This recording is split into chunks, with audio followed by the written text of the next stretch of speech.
سب سے پہلے تو آپ یہ ویڈیو دیکھیے۔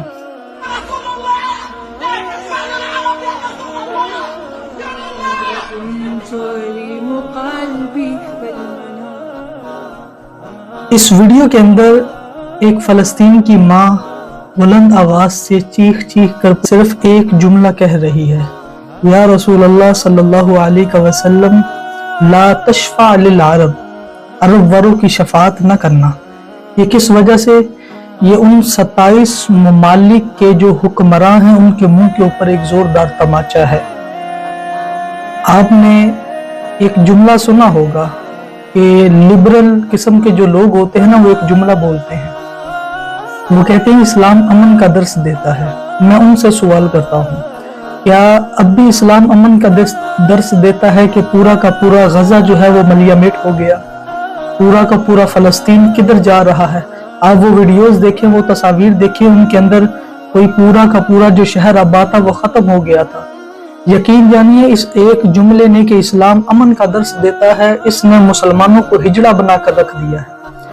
آج اگر آپ کے اندر تھوڑی سی بھی غیرت ہے نا، جتنی آپ کو رب نے طاقت دی ہے، جتنی رب نے توفیق دی ہے، اتنی آپ آواز بلند کریں۔ اور حضور علیہ الصلوۃ والسلام نے فلسطین کے متعلق، اہل شام کے متعلق پتہ ہے کیا ارشاد فرمایا؟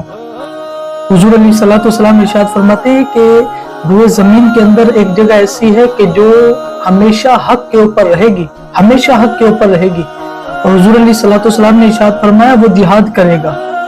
اور حضور علیہ الصلوۃ والسلام نے مزید ارشاد فرمایا کہ وہ اہل شام ہوں گے، وہ شام والے ہوں گے، فلسطین والے ہوں گے، لیبیا والے ہوں گے، یہ حق کے اوپر قائم ہیں۔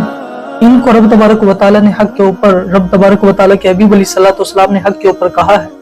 اور وہ دن دور نہیں، حضور علیہ السلام کی ایک اور حدیث مبارکہ کا خلاصہ ہے، اگر اہل شام کے اوپر برا وقت آ گیا نا، مشکل وقت آ گیا، تو اس کا یہ مطلب نہیں ہے کہ صرف ان کے اوپر آیا ہے، اس کا یہ مطلب ہے، حضور علیہ السلام کی حدیث مبارکہ کا خلاصہ ہے کہ وہ دن دور نہیں کہ جب دیگر جتنے بھی لوگ ہوں گے، جتنے بھی مسلمان ہوں گے، جتنے بھی ممالک ہوں گے، ان کے اوپر بھی یہ وقت آئے گا۔ آج جاگنے کا وقت ہے، آج دیکھنے کا وقت ہے۔ اگر اسلام امن کا درس دیتا ہوتا تو مجھے آپ یہ بتائیے غزوہ بدر کیوں ہوا، غزوہ احد کیوں ہوا، غزوہ حنین کیوں ہوا، غزوہ خندق کیوں ہوگا؟